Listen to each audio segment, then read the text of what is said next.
하고 한번 인사하세요. 메리 크리스마스.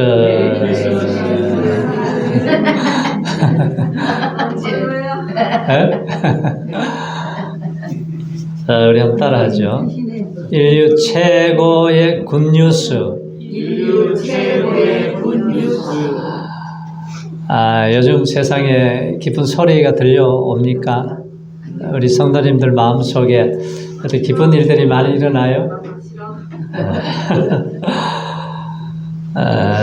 참 어두운 시대에 우리가 답답한 마음으로 살아가는 오늘날 우리가 성탄절을 맞이하면서 우리가 어떤 마음의 자세로 우리가 맞이해야 되겠습니까? 자, 오늘날 이 사람들의 마음의 장벽이 커요. 가족들 간에도 장벽이 있고 또 회사 가도 사원들 간에 장벽이 있고 또 나라 간에 장벽도 있고 뭐 끊임없는 전쟁도 지금 계속되고 있습니다. 근데 동독과 서독이 분단되어서 총구리를 겨누고 서로 해치는 살벌한 그러한 때가 있었잖아요. 그 시대에 평화를 위해서 기도하던 한 교회가 있었어요. 그 동독의 라이프니치의 그 성 니콜라이라고 하는 교회가 있었습니다. 근데 그 교회가 1982년도부터 이제 매주 월요일 날 모여서 기도를 하기 시작했어요. 처음에는 몇 사람이 안 모였어요. 그런데 시간이 가면 갈수록 사람들이 점점 늘어나서 숫자가 많아지기 시작을 했습니다. 그런데 그 기도가 쌓이니까 6년 후에 기적 같은 일들이 일어나게 됩니다. 자유를 외치면서 계속 기도를 하죠. 그래서 1989년도에 이 동독의 이제 해외여행 자유와 평화를 기원하는 촛불 기도회를 계속 하게 되었어요. 한 20명으로 시작된 기도회가 수백 명, 수천 명, 수만 명으로 계속해서 늘어나기 시작했어요. 자유를 외치면서 거리를 행진하자 경찰들이 무력으로 막 진압을 시키고 재야 인사 70명을 감옥에다가 투옥을 시키고 그러한 일들이 일어나는데, 그런데 2개월 동안에 독일의 운명을 갈라놓는 일들이 일어나게 됩니다. 9월 25일 날은 한 1만 명이 모여서 촛불 기도를 하고 하나님 앞에 외쳤어요. 그리고 10월 9일에는 7만 명이 모여요. 작은 불씨가 커다란 불길이 타오르게 만들었습니다. 무력으로 시위를 진압하던 그 일을 더 이상 개입을 하지 못하고 손을 놓아버렸어요. 결국은 민주주의가 승리를 하게 된 거죠. 10월 16일 날에는 12만 명이 모여가지고 기도의 대포를 쏘기 시작하니까 변화의 바람이 불기 시작합니다. 이날은 경찰도 군인도 합세해서 그 모임에 참석을 하게 되어버렸어요. 23일에는 수십만 명이, 그래서 총 한 방 쏘지 않고 돌멩이 하나 던지지 않고 이 시위가 계속되면서 3주 후 1989년 11월 9일 날 동서독의 베를린 장벽이 와르르 무너져 버렸어요. 그래서 전 세계에 동독과 서독이 이제 하나가 되고 통일이 되었다는 아주 최고의 뉴스가 나오게 되었습니다. 자, 예수님이 태어났을 당시에 목자들은 이 밤중에 양을 치면서 아주 고단한 삶을 살아갑니다. 아주 전부 다 잠자는 시간에 눈을 뜨고 양을 지키고 땀을 흘리고 수고를 해야 되는 목자들이, 그런데 갑자기 천사들이 나타나서 말씀을 하세요. 오늘 10절 말씀을 한번 같이 읽어보세요. 10절 말씀. 자, 시작. 천사가 이르되 무서워 말라.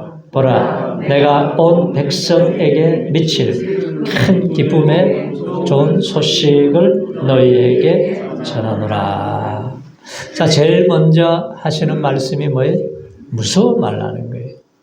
구약 시대나 이런 때는 하나님을 만나면 어떻게 죽어버리잖아요.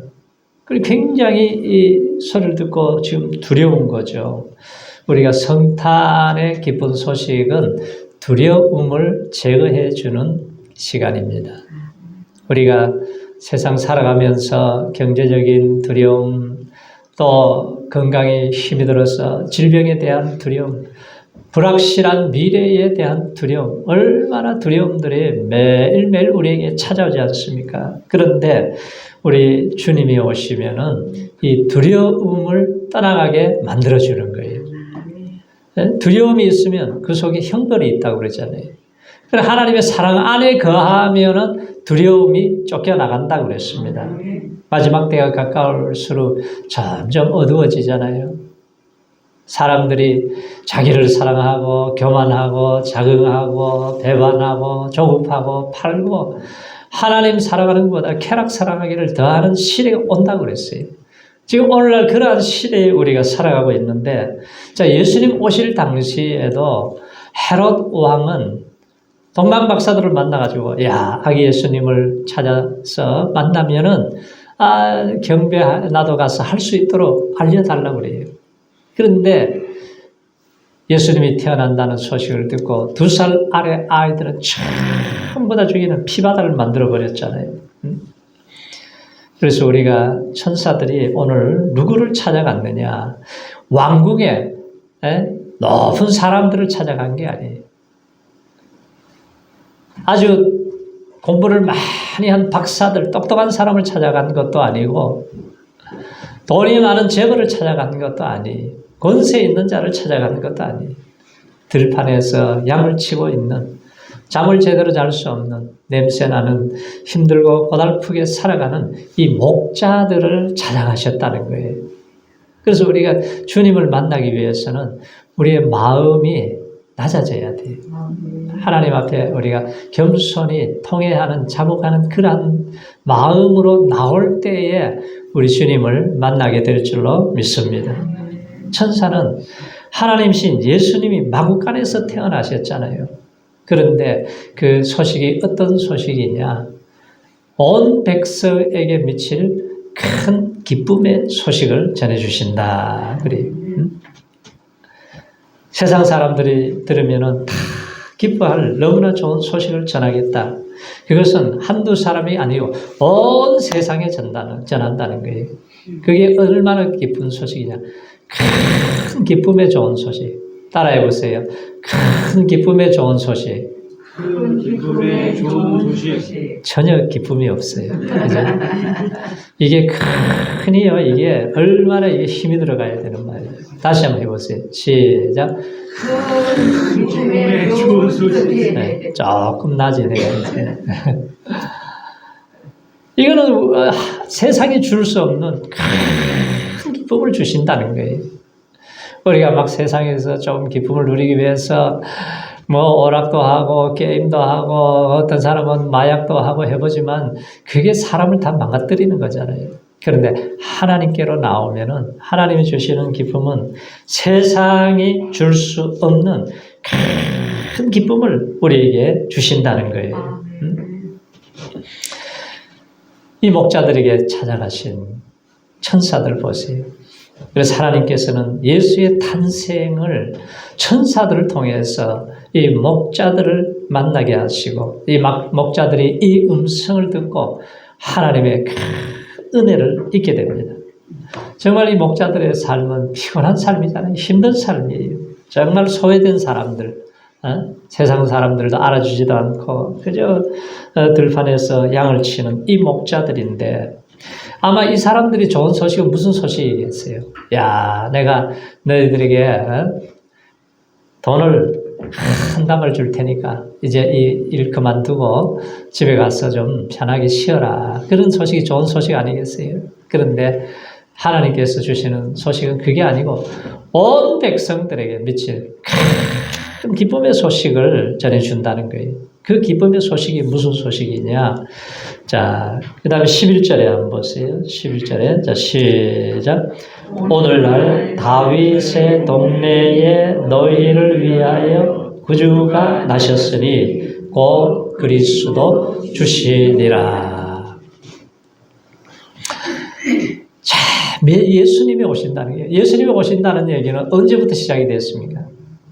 창세기 3장부터 시작이 된 거예요. 아담이 범죄한 다음에 죄가 세상에 들어와서 죄가 간영하면은 노아 시대는 홍수로 심판을 해야 되고 소돔과 고모라의 죄악이 간영하면은 불과 유황을 쏟아부어서 심판을 해야 되고 사람들이 죄 홍수에 빠져가지고 죄를 먹고 마시다가 멸망의 길을 갈 수밖에 없는데 예수님이 이 땅에 오신다는 거예요. 그 예수님이 오셔서 우리의 이 죄 문제를 해결해 주신다는 거예요.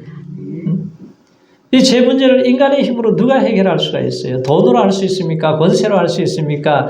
인간의 무슨 대통령의 힘으로 할 수 있습니까? 아무도 할 수 없는 이 문제를 해결하시기 위해서 예수님을 보내주시겠다. 예수님이 보내주신다는 이 약속을 벌써 창세기 3장에서 예언한 말씀이 이사야 선지자는 700년 전에 예수님이 동정녀 마리아를 통해서 성령으로 잉태될 것을 예언하신 그 약속의 말씀이 그대로 이루어지게 해주셨다는 거예요. 이것이 우리에게는 최고의 굿뉴스라는 거죠. 사람이 죽음의 문제를 해결할 사람이 있습니까? 이 땅에?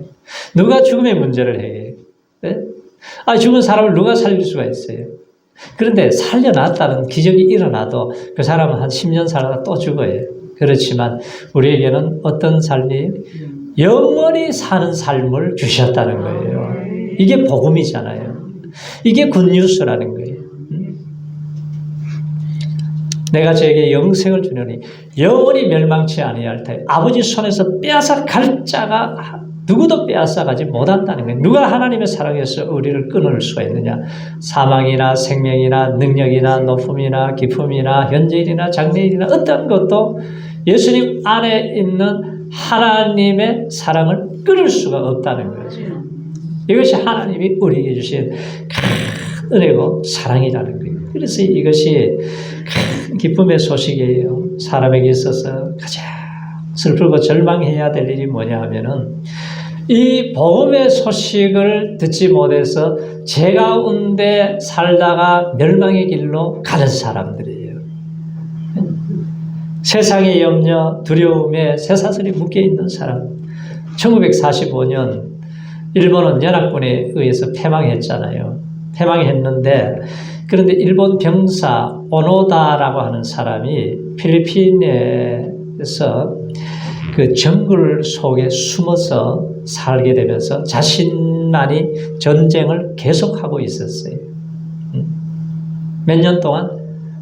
29년 동안 정글 속에 살고 밖에 나갔다가 부녀자를 만나면 죽여버립니다. 왜? 자기가 발각됐다. 그래가지고 한 사람, 두 사람 30명을 죽였어요. 그러면서 그 안에 4명이 살다가 3명은 병이 들어서 죽고 혼자서 끝까지 견뎌냅니다. 그래서 29년 1974년도에 일본의 그 젊은 교수가 탐험가 교수가 지나가다가 만나게 돼요. 같은 일본 사람이니까 죽이지를 못하죠. 대화를 해보니까 담배도 권하고 술도 마시게 하고 그래서 일본으로 돌아가자고 아무리 권유를 해도 이 사람은 철저하게 이 군인 정신이 있기 때문에 안 돌아가는 거예요. 못 돌아간다는 거예요. 자기는 계속 전쟁을 해야 된다는 거예요. 동굴 안에서. 그래서 이 사람이 그럼 내가 2주 후에 다시 오겠다고. 그래서 일본에 가가지고 그 기관을 찾아가가지고 얘기를 하고 일본에 난리가 났죠. 그래서 직접 그 상관이 가야 이 사람을 데려올 수가 있는 거예요. 군인은 상관의 명령이 떨어져야 되잖아요. 그러니까 가지를 못하고 들어앉아 있는데 그 상관에 가서 얘기했더니 나는 이제 민간인이 되었는데 갈 수 없다는 거예요. 왜냐하면은 전쟁 그 범으로 인해 가지고 굉장히 참 고생을 많이 했던 것 같아요. 이 사람이. 그런데 나중에 계속해서 설득을 해서 결국은 그 정글 속에 모시고 가서 이제 만나게 됩니다. 상가를 마주치자 경례를 딱 붙이는 거예요. 이 사람이. 그러면서 미리 서면으로 준비해 간 전쟁 종료와 이제 임무 해제 명령을 딱 내리니까 그때 가서야 의심을 푸는 거예요. 그리고 이제 고국으로 돌아오게 되는데 그 자기가 가지고 있던 일본 군복을 입고 칼도 갈아가지고요. 아주 날카롭게 갈아놓고 총기도 얼마나 소지를 잘해놨는지 그대로 사용이 되는 그리고 총알을 500발을 가지고 있었다. 그러니까 이 사람이 시독한 아주 철저한 정신을 가지고 있는 거예요. 그러니까 미군들이 그 2차 대전 때 그 병사들을 일본으로 들어가지 않게 하잖아요. 그냥 원자 폭탄으로 끝내버려 버렸잖아요. 얼마나 이 일본 군인들이 아주 지독한지 말이죠. 그래서 오노다와 동료들에 의해서 다수의 필리핀 민간인이 운동 기간 중에서 30명이 죽었는데 그때 마르코스 대통령이 일본에 이제 경제 원조를 많이 받았어요. 그러니까 거기에 대한 죄에 대해서 묻지 않고 사면을 해줘요. 그래서 이제 일본으로 돌아온 후에 이 변화된 삶을 적응을 못하는 거예요. 적응이 안 되니까 결국은 브라질로 목축업을 하러 이민을 갔다가 또 다시 돌아와요. 돌아와서 뭘 하냐면은 자기가 그 정글 속에서 30년 가까이 살았던 그 삶에 대한 생존 학교를 열어서 그걸 끝까지 하다가 91세에 이제 사망을 이제 하게 되죠. 그래서 일본이 패전 후에 세계적인 경제 대국으로 성장했다는 뉴스를 듣지 못함으로 인해서 거의 30년 세월을 짐승같이 살게 되었다는 거예요. 우리 인생도 마찬가지죠. 이 복음의 뉴스를 듣지 못하면 평생 죄의 감옥에 갇혀 있는 거예요. 어두움의 감옥에 갇혀서 헤어날 수가 없는 거예요. 거천 번지를 하고 호화호식을 하는 것 같고 하지만 그 영혼이 어둠 속에 갇혀 있잖아요. 영원한 사망, 지옥의 문이 열려있는 사람들 아니에요. 그래서 문제는 내 자신이 스스로 제 문제를 해결을 할 수가 없다는 거 아니에요. 이 제 문제를 해결하지 못하면 영원한 멸망의 길을 갈 수밖에 없습니다. 우리가 제 심각성을 아는 사람에게 가장 기쁜 소식이 무슨 소식이냐? 이 복음의 소식이에요. 내가 예수의 복음의 소식을 듣고 내가 예수를 만나고 예수를 믿고 구원받은 백성들이 내가 오늘 죽어도 천국에 갈 수 있다는 이 길이 열려있는 사람들은 복받은 사람이라는 거예요. 네? 대통령 했다고 무슨 자동적으로 천국에 갑니까? 내가 돈이 많다고 천국 갑니까? 아니잖아요.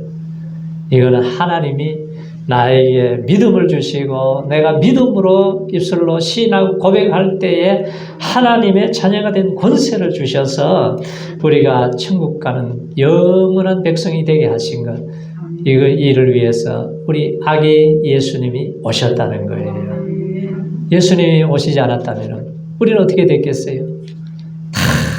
아담의 후손들은 태어나는 날부터 죽음을 향해서 가다가 불과 유황이 타는 영원한 불못에 들어가야 된다는 것을 생각해 보면 얼마나 끔찍한 일입니까? 그런데 우리 주님은 차별이 없으세요. 돈이 많든 적든 배우지 못했든 배웠든 잘났든 못났든 어떠한 사람이든 누구든지 나를 믿는 자는 구원을 얻으리라. 좌우편의 양편 강도 중에 한 사람이 오늘 나를 기억해 주세요. 그 말을 들으시고 네가 오늘 나와 함께 나그네 있으리라. 하나님은 차별이 없으신 하나님, 얼마나 좋으신 하나님이세요. 우리가 그 하나님을 내가 주인으로 모시고 살아간다는 것이 얼마나 감사합니까? 그러면은 14절을 같이 한번 읽어보세요. 14절에 다 같이 시작. 지극히 높은 곳에서는 하나님께 영광이요 땅에서는 하심을 사람들 중에 평화로다. 누가 평화를 누리요? 세상 모든 사람들이 평화를 누리는 게 아니에요.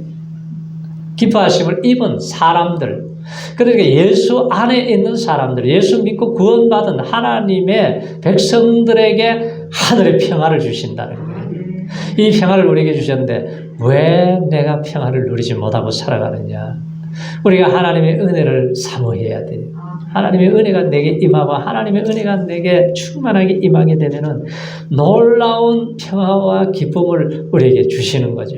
그러니까 우리가 하나님께로 가까이 나와서 우리가 한 주간 살다가 힘들고 지쳐서 교회에 오면은 주일날 하나님의 말씀을 들으면은 내 속에 기쁨이 회복이 되는 거예요. 회복하시기 바랍니다. 회복하고 가야 돼요. 왜? 주의 말씀은 꿀송이보다 달다 그랬잖아요. 송이꿀보다 달다 그랬어요.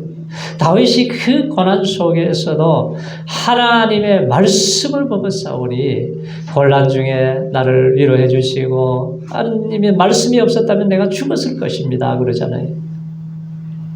하나님의 은혜가 내게 임하면은 하나님은 기쁨을 주세요. 예수님께로 가까이 가면 예수님이 너희 속에 기쁨이 충만하게 하신다. 성령으로 충만하면은 우리 속에 기쁨이 충만한 거예요. 예수님도 우리에게 기쁨을 주세요. 사도 바울 같은 사람도 예수 믿는 사람들을 죽이고 핍박하고 평생을 잘못 살다가 다메섹 도상에서 예수님 만나고 나서는 성령이 충만해지니까 그 속에 얼마나 기쁨이 충만하게 흘러넘치고 평안이 넘치는지 감옥 안에 있으면서도 어떻게 감옥 안에 있으면서도 빌립보 감옥 안에 있으면서도 계속해서 이 기쁨을 노래하지 않습니까? 끊임없이 기쁨을 노래해요. 빌립보 성도들에게 주님 안에 있으면 기뻐하십시오. 내가 다시 말하는데 기뻐하십시오. 그래요. 그 장길의 박사가 참 많은 환자들을 이렇게 도와주면서 큰 일을 했지 않습니까? 네? 그런데 80회 딱 생일이 되었는데 물어봤어요. 세상에서 가장 기뻤던 일이 언제입니까? 그랬더니 첫 번째는 큰아들이 태어났을 때 우리 큰아들이 태어났을 때 온 천하를 얻은 것 같이 기뻤다는 거예요. 그리고 또 하나는 송기정 선수가 마라톤에서 우승을 했을 때 그렇게 기쁘더라는 거예요. 그런데 나중에 예수님을 만나고 예수를 믿고 제사함을 받고 하늘에서 부어주는 이 평화가 임하니까 그거는 아무것도 아니라는 거지. 비교가 안 된다는 거예요. 그래서 이 성탄절에 우리 성도님들에게 목자들에게 주셨던 기쁨이 충만하시기 바랍니다. 동방 박사들은 예수님 만나기 전에 별만 보고도 크게 기뻐하였더라 그러잖아요. 크게 기뻐했다는 거예요. 그래서 세상에 나가면 우리가 염려, 근심, 걱정거리 우리가 고민해야 될 일이 얼마나 많습니까? 그러나 우리가 예수님 바라보고 예수님 안에 있으면서 예수님이 주시는 이 기쁨으로 충만하셔서 어떠한 일도 넉넉하게 이기게 하시는 하나님의 은총이 함께 하시기 바랍니다. 그리고 이 목자들이 이제 이 소식을 듣고 나서 가만히 있었습니까? 아니에요. 움직이기 시작해요. 빨리 가서 그래요. 예수님께 우리가 경배하러 가자. 빨리 가서 예수님을 만나게 되고 예수님을 찬송을 올려드리고 경배를 하게 되지 않습니까? 그래서 우리가 성탄절에 이 놀라운 소식을 이제 나만 듣고 우리 가족 지옥 보내서는 안 되고 우리 이웃 내가 만나는 사람들에게 여러분 기회가 있으면은 꼭 복음을 전하시기 바랍니다. 네? 전해야 되는 거예요. 우리가 평생 100년 동안 같이 밥 먹고 재밌게 놀아도 복음을 전하지 않으면은 그 사람은 지옥 갑니다. 왜? 내가 가야 되고 가서 복음을 전해야 되고 전해서 그 사람이 들어야 돼요.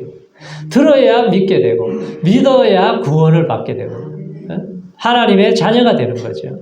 그래서 가장 긴급한 일, 가장 귀한 일이 우리가 복음을 전해서 한 영혼이 주께로 돌아올 때에 구원받는 사람들이 늘어날 때 하늘의 별과 같이 되는 하나님의 사람으로 만들어주시는 것이 하나님의 계획이고 우리 자녀들에게 하나님은 좋은 거 주시기 위해서 늘 계획하시고 준비하시고 계시는데 우리가 매년 살아가면서 정말 하나님이 주실 상을 위해서 준비하면서 믿음으로 승리하시기를 축원합니다. 할렐루야.